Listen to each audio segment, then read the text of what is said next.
Hey,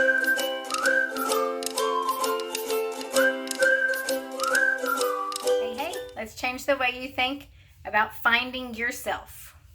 If I could go back to high school and tell myself one thing, it would be to relentlessly search for yourself first.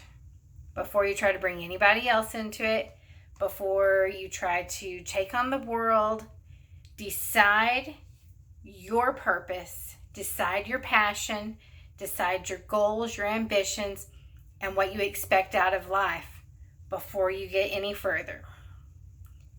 Now, jump to where most people are at, and we feel like we might be behind in where we think our goals are.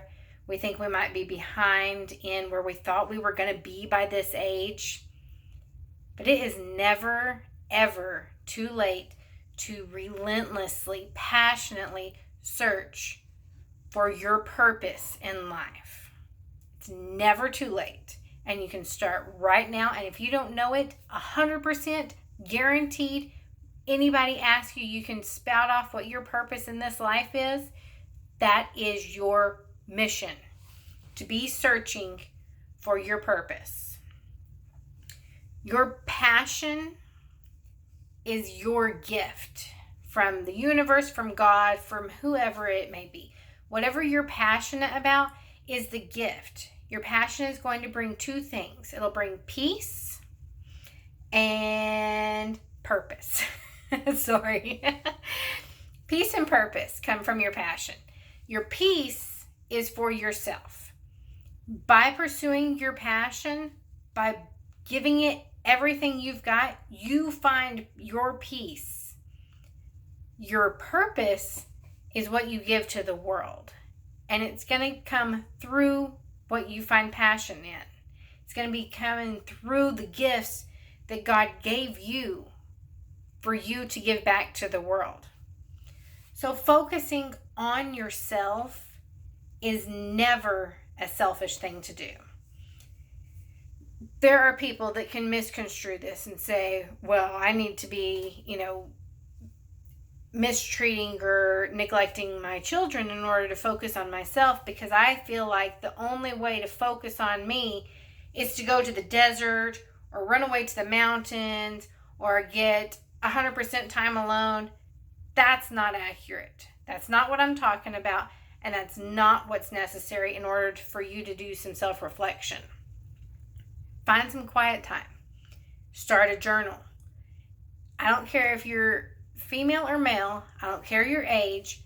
It is not unmanly to start a journal and to start writing down your intentions for life, your goals, your purposes, and what you are going to expect this life to give you. This is important, really important.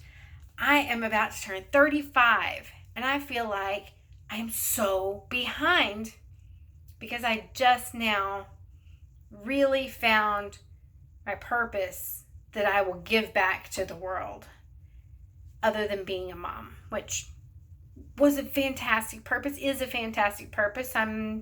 Think I'm killing it most days. But my purpose outside of my kids has just finally been given to me. And listening to podcasts, I feel like I'm behind. If I had a drive and a goal at the age of 17, I can't even imagine where my life would be. I can't imagine how much further along I'd be in growing this dream of Coraline Cove. But I'm not. Who cares? The shouldas, wouldas, stop shitting on yourself. It doesn't matter, because this is where we're at.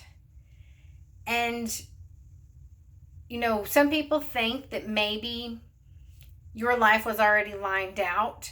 You knew what struggle, God had in mind what struggles you were going to go through. He had in mind every decision that you were going to make.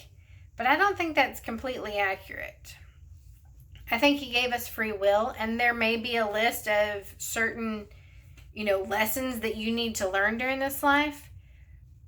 But I feel like I could have learned some of those lessons with a whole lot more grace than what I did. I don't actually think it was in my destiny to have been cheated on, to end up divorced, to, be separated from my husband, my first husband, multiple times. I don't think all of that was in my destiny in order for me to gain the lessons that God intended for me to gain. I think I could have made a lot of different decisions to get to where I need to be and to learn my lessons. And I could have been hit with a wiffle bat instead of the sledgehammer that God had to use to get it in my thick skull.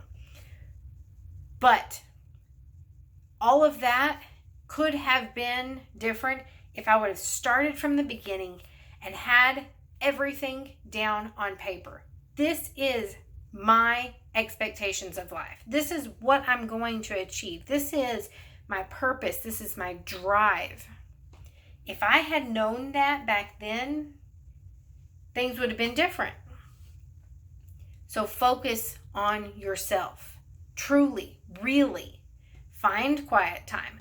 Find an intentional time when you can journal, when you can think, when you can really just clear your brain and get in line with your soul and get in line with who you are, your intentions that you're going to give life.